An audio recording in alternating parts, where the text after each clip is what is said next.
What's up YouTube, ici Guy pour une nouvelle vidéo et aujourd'hui je vais vous expliquer comment router presque n'importe quel téléphone Android.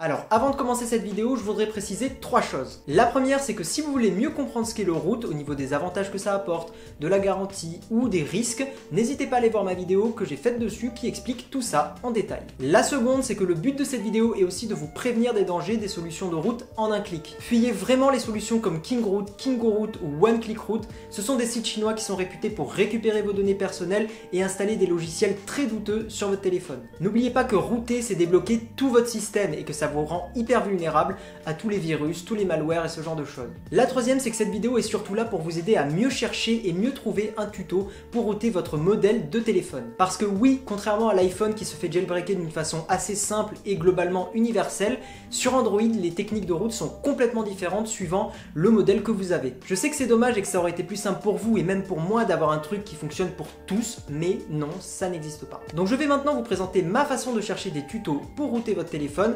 histoire de trouver celui qui vous correspondra le mieux. Et la technique la plus simple, j'invente rien du tout, c'est d'utiliser Google avec les mots-clés tuto, route et le modèle de votre téléphone. Ce que je peux vous conseiller, c'est de limiter les recherches aux résultats datant d'il y a moins d'un an, voire moins d'un mois. Vérifiez toujours que le tuto correspond bien à la version de votre Android, des fois on route pas un téléphone de la même façon qu'on soit sur Lollipop ou sur Marshmallow. Je vous conseille vivement de chercher sur les forums de XDA Developers, qui est le forum de référence pour la bidouille sur Android. Si le tuto contient KingroRoot, KingoRoot ou OneClickRoot, je vous conseille de chercher une alternative. Et ensuite, à vous de suivre les instructions présentes sur le site que vous aurez trouvé.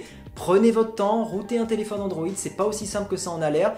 Et voilà, soyez patient, tout simplement. Également, sachez que certains téléphones Android ne seront jamais routables, tout simplement parce que ce sont des téléphones peu utilisés ou peu connus et que au final personne ne s'est vraiment penché dessus. Et voilà, c'est tout ce que je peux vous apprendre sur le root Android. Je sais que beaucoup râleront parce qu'il n'y a pas de méthode toute prête, mais c'est comme ça, il faut juste prendre son temps, chercher le bon tuto et petit à petit vous allez y arriver. Avant de terminer la vidéo, je voudrais quand même un petit peu rentrer dans les détails en vous expliquant pourquoi je vous déconseille KingroOoot. Quand vous routez proprement un Android, vous installez une petite application qui s'appelle SuperSU et qui permet de bloquer les accès aux fichiers système. Cette application est notamment réputée pour sa sécurité et son efficacité. Le problème, c'est que KingroOoot n'utilise pas SuperSU mais KingUser, sa propre application de gestion des autorisations. Et c'est là où je me pose la question, pourquoi KingroOoot a redéveloppé sa propre application alors qu'il y en a une qui fonctionnait déjà très bien? J'ai pas la réponse, mais pour moi c'est quelque chose qui est assez bizarre. Second point, beaucoup de gens sur Reddit ont repéré que KingroOoot récupérait des informations sur votre téléphone et ceci de manière invisible. L'entreprise s'est défendue en expliquant que les données étaient récoltées uniquement dans le but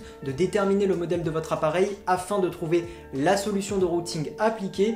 Personnellement, ça me donne pas du tout confiance dans le site. Et enfin, dernier point, KingroOoot est complètement gratuit et donc ça amène la question, comment font-ils de l'argent? À moins de vivre dans une grotte, vous savez sûrement que les gens travaillent très rarement gratuitement. Si KingroOoot était un projet open source, je dirais rien parce que là, dans ce cas-là, c'est normal qu'il y ait du travail de bénévoles gratuit. Mais là, pour le coup, c'est une entreprise privée, donc personnellement, je sais pas ce qu'ils font des données et il est très probable que soit maintenant ou dans un futur proche, ces données soient revendues à des annonceurs ou même à d'autres entreprises inconnues. En résumé, c'est pour toutes ces raisons que je vous déconseille ces solutions et que je vous demande de prendre un petit peu plus de temps pour trouver une solution avec SuperSU. Après, évidemment, vous êtes libre de faire ce que vous voulez, je vous oblige à rien. Mais voilà, vous êtes avertis. En tout cas, j'espère que cette vidéo vous aura appris des choses intéressantes. Je vous dis à la prochaine. Ciao tout le monde!